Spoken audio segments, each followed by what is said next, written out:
오늘 함께 볼 하나님 말씀은 데살로니가 전서 5장 12절에서 28절입니다.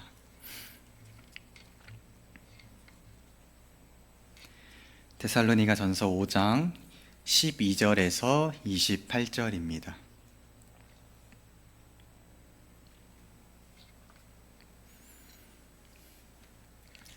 함께 한 절씩 교독하도록 하겠습니다.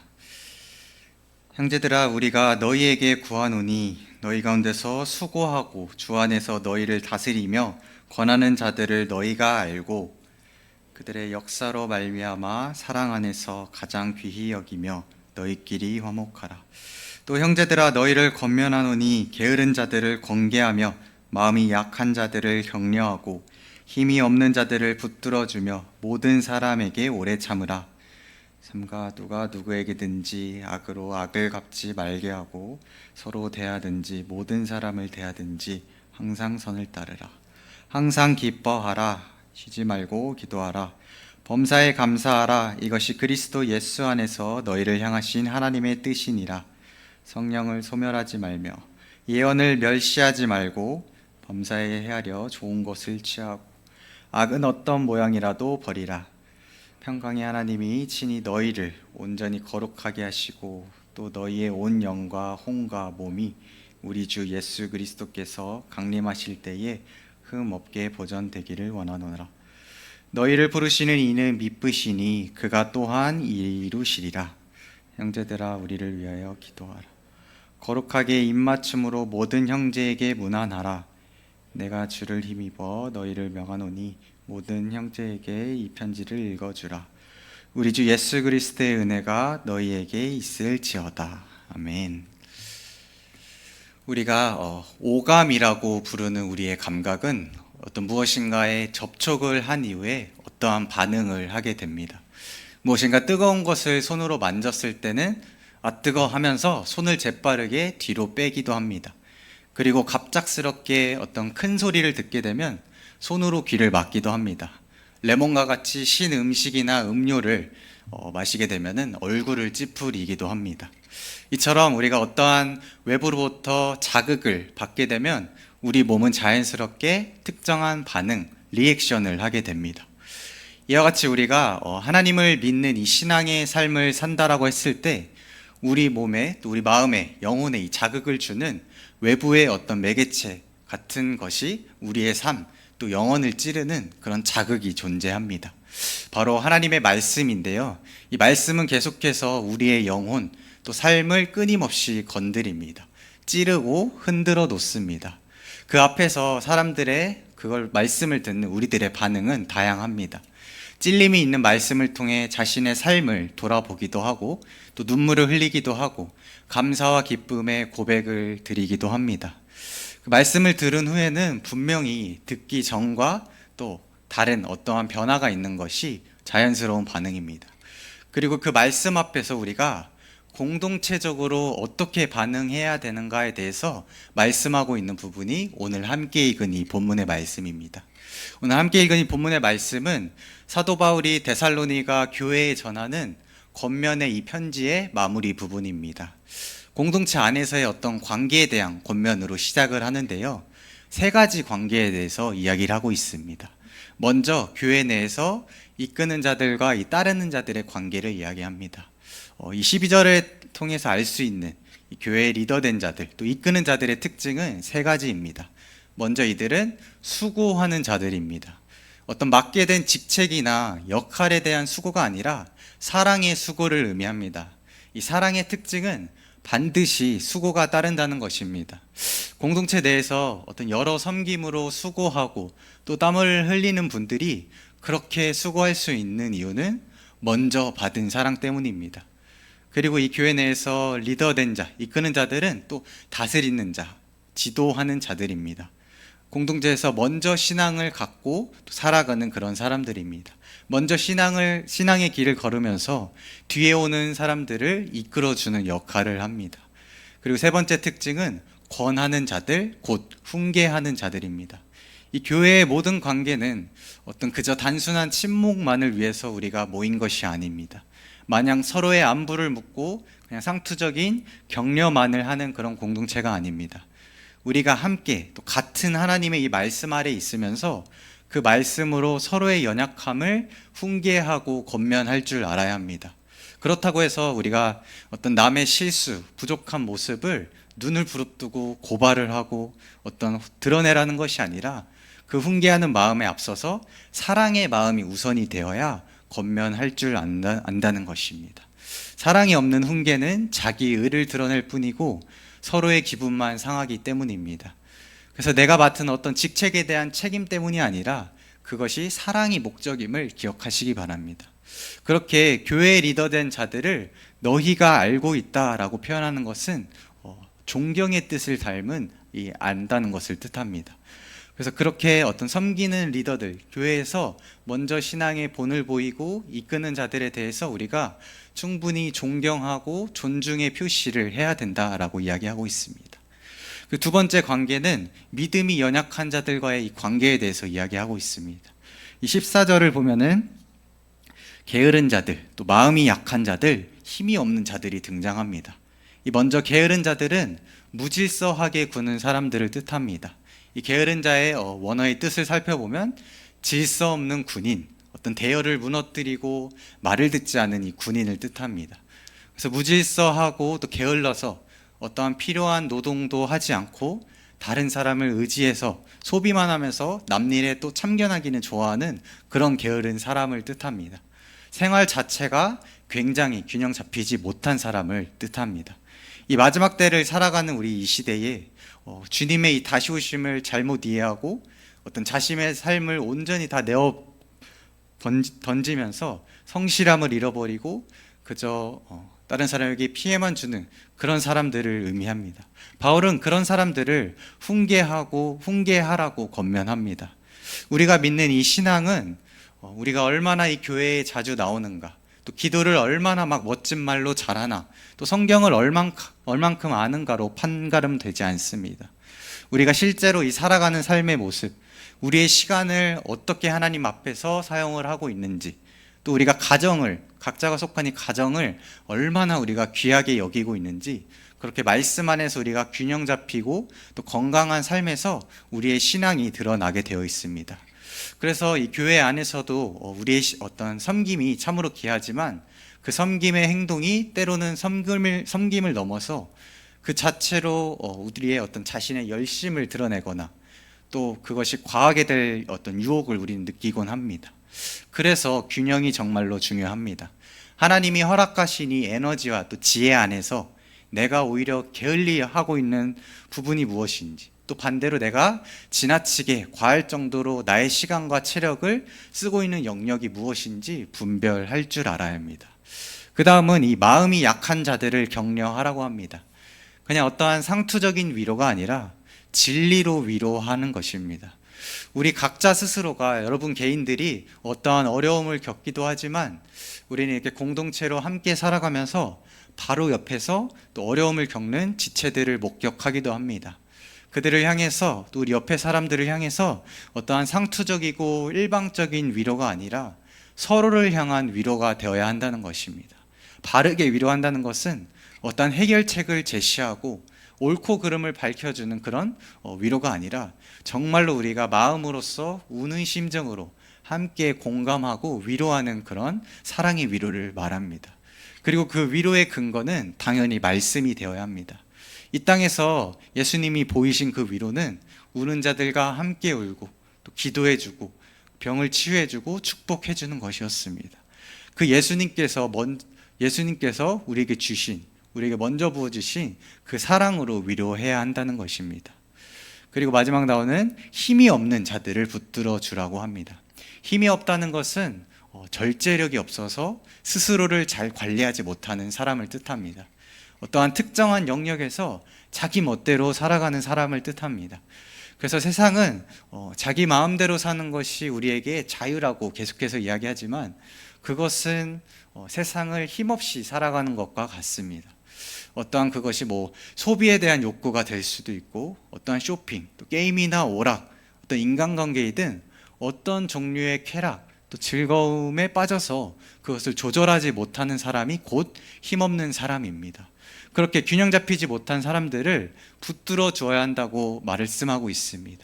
붙들어 준다는 것은 그 의미를 더 깊이 살펴보면 붙잡고 늘어지다, 팔로 감싸 안는다 라는 의미를 가지고 있습니다. 그래서 우리가 수영을 하다가 누군가가 물에 빠져서 구해준다고 상상을 해봤을 때 구조를 행하는 사람은 구하고자 하는 사람을 꽉 붙들어야 놓치지 않는 것처럼 우리가 자신의 삶을 통제하지 못하고 또 방향을 제대로 옳게 설정하지 못하는 사람을 포기하지 않고 공동체가 함께 붙들어야 한다라고 우리에게 권면하고 있는 것입니다. 그래서 결국에는 이 모든 유형의 지체들, 이 교회 안에서의 관계들을 포함해서 모든 사람에 대하여 오래 참으라 라고 말씀합니다. 우리가 오래 참는다는 것은 우리 자신까지도 포함된 말입니다. 먼저 이 자신의 변화에 대해서, 여러분 스스로 자신의 변화에 대해서 기다릴 줄 알아야 합니다. 사실 우리가 어떠한 다른 사람의 모습, 우리가 옆에서 지켜보는 다른 지체의 변화된 모습은 되게 기다려지고 또 소망하게 되고 또 옆에서 바라보게 되는데, 사실상 우리는 우리 자신이 변화하는 것에 대해서는 그렇게 체감하지도 않고 어떤 변화될 필요성을 크게 못 느낄 때도 많습니다. 그래서 우리가 스스로 변화하는 것에 대해서 무관심할 때가 많습니다. 그러나 우리가 이 함께하는 이 공동체 내에서 어제보다 오늘, 그리고 오늘보다 내일 더 변하지 않아야 될 사람은 없습니다. 그래서 우리가 함께 말씀으로 이 변화될 필요성을 느낀다면 먼저는 스스로 자신을, 여러분 자신을 기다려 주어야 합니다. 그렇게 말씀을 듣고 또 묵상하고 배우면서 우리가 어떤 한순간에 깨닫고 극적으로 그런 변하는 순간도 당연히 있겠지만 대부분의 경우에는 더디기도 하고 어떤 경우에는 또 어느 날 돌아보면은 우리의 신앙의 태도가 더 후퇴하고 있다는 것을 느낄 때도 있습니다. 그래서 우리가 우리의 삶의 방식과 우리가 어떤 생각하고 또 느끼는 그 방식까지 우리가 변화하는 데는 시간이 걸립니다. 그 과정에서 여러분 스스로를 기다려 주어야 합니다. 그렇게 우리가 스스로를 기다리고 참아줄 때 공동체 내에서 다른 지체들에 대해서도 우리가 기다려주고 인내하고 함께 참아줄 수 있는 것입니다. 또 15절을 우리 함께 보겠습니다. 악을 악으로 갚지 않는 것, 이것이 바로 우리가 오래 참는 방식입니다. 우리의 어떤 본성, 우리의 몸에 밴 어떠한 습성은 악을 악으로 갚는 것에 익숙합니다. 제가 어릴 때 한참 이제 동생과 이제 다툼이 많았을 때 꼭 이 다툼의 시작은 실수로 시작된 어떠한 터치 한 번이었습니다. 누가 먼저 한번 꼬집거나 그냥 이렇게 찌르기를 시작하면은, 그리고 그렇게 받은 것을 똑같은 횟수로, 그러나 돌려줄 때는 조금 더 강한 강도로 이렇게 되돌려 주곤 했습니다. 그렇게 반복하면서 주고받는 사소한 장난이 다툼으로 번질 때가 많았습니다. 결국 늘 혼나는 건 오빠인 저이긴 했습니다. 그래서 이처럼 우리가 내가 받은 것, 뭔가 당한 것을 그대로 우리가 돌려주어야 속이 시원합니다. 그러나 오늘 우리에게 주시는 하나님 말씀은 그러지 말라고 분명하게 이야기합니다.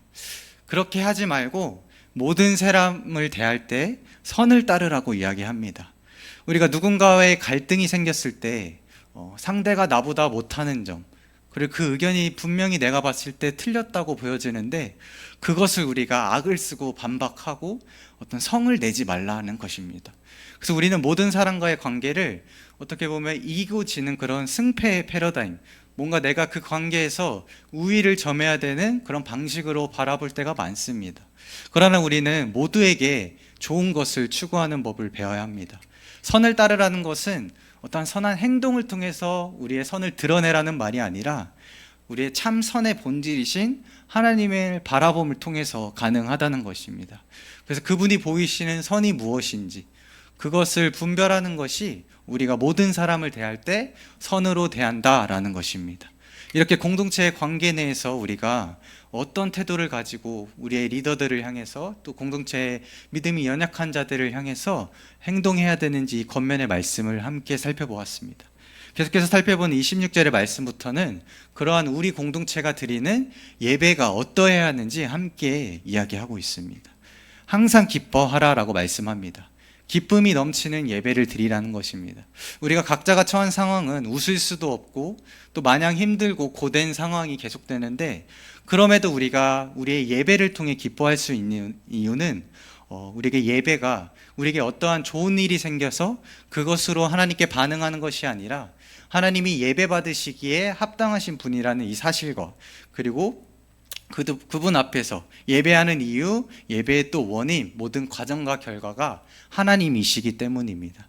그래서 우리가 살아가는 이 삶을 돌아보면은, 스스로를 돌아보면은 실망을 할 수밖에 없습니다. 그러나 우리가 기쁨으로 예배하는 이 근거는, 예배를 드리는 대상이 우리에게 사랑과 늘 평안을 주시는 그 하나님이시기 때문임을 기억하시기 바랍니다. 우리의 어떠한 절망적인 상태, 어떤 영혼의 상태를 그냥 내버려 두지 않으시고 사랑으로 품어주시고 위로해 주시는 그런 하나님께 우리가 항상 기뻐함으로 나아갈 수 있는 것입니다. 그리고 17절입니다. 쉬지 말고 기도하라라고 말씀합니다. 계속 우리가 하염없이 우리의 일상을 무너뜨리면서까지 기도하라는 것이 아니라, 주님이 다시 오실 것을 기다리면서 우리가 낙심하지 말라는 것입니다. 이 주님의 다시 오심을 기다리는, 함께 기다리는 이 공동체를 위한 기도를 함께 하라는 것입니다. 문자 그대로 우리가 모든 것을 멈추고 기도만 하라는 것이 아니라, 우리의 어떤 기도의 습관, 불규칙적으로 드리는 기도의 습관을 내려놓고 하나님께 온전히 집중할 수 있는 그 기도의 시간과 자리를 규칙적으로 우리의 습관을 들여서 가지라고 말씀하고 있습니다. 범사에 감사하라라고 말씀합니다. 하나님이 우리에게 주시는 그 모든 것 중에서 은혜가 아닌 것은 없습니다. 우리가 그 은혜 앞에서 우리 마땅히 해야 되는 반응은 당연히 감사함입니다. 초반에 우리의 어떠한 신앙의 반응에 대해서 말씀을 드렸습니다. 우리가 하나님의 은혜를 받았다는 것은 감사의 고백으로 표현하고 반응하는 것입니다. 내가 오늘 이 찬양을 통해서, 말씀을 통해서, 기도를 통해서 은혜를 받았어 라고 어떠한 단순한 서술로 끝나는 것이 아닙니다. 구체적으로 표현할 수 있어야 합니다. 오늘 이 하루에 주신 하나님의 은혜로 인해서 내가 기쁨으로 살 수 있기 때문에 감사해요. 내가 함께 격려하면서 성장할 수 있는 이런 공동체를 허락하신 그 은혜에 감사해요 라고 우리가 구체적으로 하나님이 우리에게 베풀어 주신 그 은혜에 대해서 감사함으로 반응할 수 있어야 합니다. 그렇게 기뻐하고 또 기도하고 또 감사하는 것이 우리의 예배가 되어야 될 줄 믿습니다. 이것이 바로 우리가 예수님 안에서 발견되는, 곧 예수님을 통해서 알게 되는 그런 하나님의 뜻입니다. 19절을 보면 성령을 소멸하지 말며 예언을 멸시하지 말고 라고 합니다. 우리가 이 함께 예배할 때 주의할 것은 성령을 소멸하지 말아야 된다는 것입니다. 성령을 소멸하지 말다는 것은 우리가 성령님 하나님을 멸시하면 안 된다라는 것입니다. 우리가 하나님을 향한 어떤 뜨거운 마음과 전심으로 찬양하는 것, 또 말씀을 듣고 깨닫고 감격하고 변화하는 것이, 모든 것이 바로 성령님이 하시는 일입니다. 그래서 그 성령님께 우리가 마음을 열고 내어드리면서 전심으로 예배를 해야 된다는 것입니다. 우리가 예배 전에 미리 와서 함께 기도함으로 예배를 준비하는 것도 성령 하나님께 우리의 마음을 내어드리고 마음을 열어드림을 통해서 우리가 전심으로 하나님을 예배하기 원합니다 라고 그렇게 고백함을 통해서 우리의 예배를 준비하고 전심으로 하나님께 예배를 드리는 것입니다. 그래서 예언을 멸시하지 말라는 것은 하나님의 메시지를 주시는 그 메시지를 귀 기울여 들으라는 것입니다. 그래서 그 하나님의 말씀을 사모하고 또 듣기를 바라고 가까이 하라는 것입니다. 그렇게 하나님의 말씀을 듣고 나서의 우리의 또 행동은 분별하는 것입니다. 우리가 말씀을 붙잡는다면은 말씀에서 어떠한 드러난 우리 삶에 어떻게 적용을 해야 될지, 어떤 부분에서 우리가 순종을 해야 될지 마음에 새기고 또 살아가면서 행동을 해야 합니다. 그래서 말씀을 붙잡고 악은 어떤 모양이라도 버려야 됩니다. 악은 무엇입니까? 우리가 하나님 말씀대로 살아가지 못하게 하는 모든 것입니다. 우리가 말씀대로 살아가려다 보면은 끊임없이 우리의 말씀대로 살아가지 못하는 그런 공격이 계속됩니다. 그렇게 우리 주변의 악은 직접적으로 어떠한 우리의 거부감이 드는 모습으로 우리에게 다가오지 않습니다. 교묘하게 우리에게 익숙하고 친숙한 모습으로 다가옵니다. 우리가 많이 접하고 있는 그런 미디어 속에 접하게 되는 많은 소식들 중에서 우리는 너무나 무분별하게 어떠한 대상을 향해서 거침없는 어떤 비난을 쏟아내는 것을 되게 쉽게 내려버리는 경우가 많습니다. 욕먹을 만 하니까, 나와는 다른 주장을 하니까, 진리와는 확실히 다른 주장을 하니까, 그런 나의 생각과 다르다고 그런 것을 정당화하면서 사랑이 아닌 대부분 우리가 혐오와 미움을 여과 없이 그대로 표현할 때가 많습니다. 결코 선하다고 할 수 없는 그런 악한 모습이지만 우리는 쉽게 알아차리지 못합니다. 그래서 우리가 살아가는 이 모든 시대는 모든 것을 희화화합니다. 그저 웃어넘기면 그만이라는 식으로 넘어갈 때가 많습니다. 잠시 멈춰서서 우리가 고민하고 아파해야 될 일들도 좋은 게 좋은 거야 하면서 웃으면서 지나갑니다.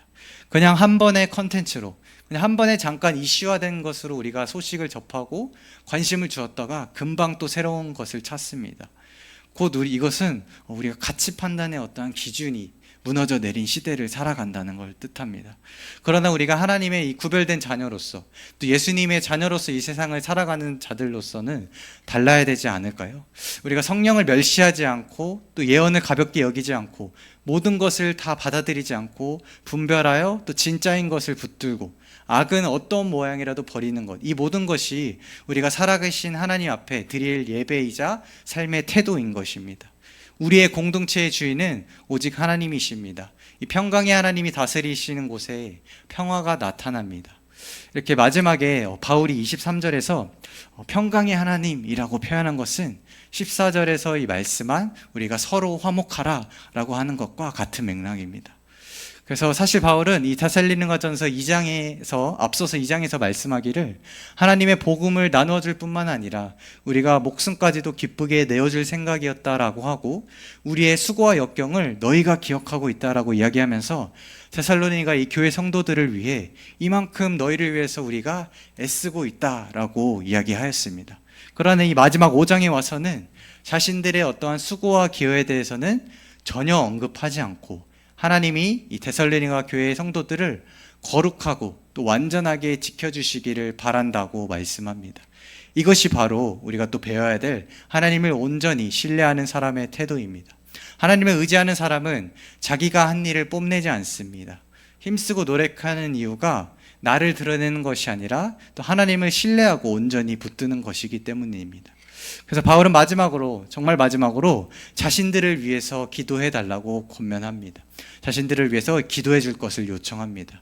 우리가 누군가를 위해서 함께 기도하는 것도 중요하지만 누군가가 그 누군가가 여러분 자신도 될 수 있다는 것을 기억하시기 바랍니다. 무엇보다도 우리가 기도를 부탁할 줄 알아야 합니다. 사랑을 주는 것에 우선하여서 우리는 먼저 하나님으로부터 무한한 사랑을 받았습니다. 그리고 여전히 그러한 사랑을 우리가 받고 있습니다. 사랑을 누리는 것도 받는 것에도 익숙해져야 우리가 주는 것에도 기쁨과 또 함께 너그러운 마음으로 사랑을 베풀 수 있는 것입니다. 그래서 우리의 연약함을 진실되게 나눌 수 있어야 됩니다. 이렇게 오늘 함께 나눈 이 말씀을 통해서 우리가 알 수 있는 것은 우리가 하나님 앞에서의 우리의 신앙이 지극히 개인적인 것과 동시에 또 지극히 우리가 공동체적으로 하나님 앞에 나아가고 있다는 것입니다. 우리가 함께 또 같은 하나님을 믿는 이 신앙의 공동체로서 하나님을 바라봄으로써 그리고 동시에 서로를 바라봄으로써 우리가 살아갑니다. 우리가 뜨거우면 뜨겁다고 또 아프면 아프다고 반응을 하는 것처럼 우리의 신앙도 우리의 말씀 아래에서 개인적인 영혼의 찔림뿐만 아니라 하나님의 은혜 앞에서 함께 반응하는 것도 너무나 중요합니다. 우리가 함께 기뻐하고 함께 기도하고 함께 감사해야 합니다. 그래서 나의 연약함을 드러내는 것이 부끄러운 일이 아니라 우리의 공동체의 사랑을 더 깊이 성장시킬 수 있는 중요한 디딤돌이 된다는 것을 기억하시기를 바랍니다. 그렇게 우리가 사랑으로 하나님이 주신 기쁨과 감사함으로 또 하나 되는 우리 교회 공동체의 모든 분들이 되시기를 간절히 소망합니다. 기도하겠습니다. 하나님, 우리를 이 땅 가운데서 홀로 또 혼자히 외롭게 살아가게 하지 않으시고 우리를 믿음의 공동체, 하나님의 은혜 아래서 함께 반응하는 이 귀한 믿음의 가족을 허락해 주셔서 감사합니다.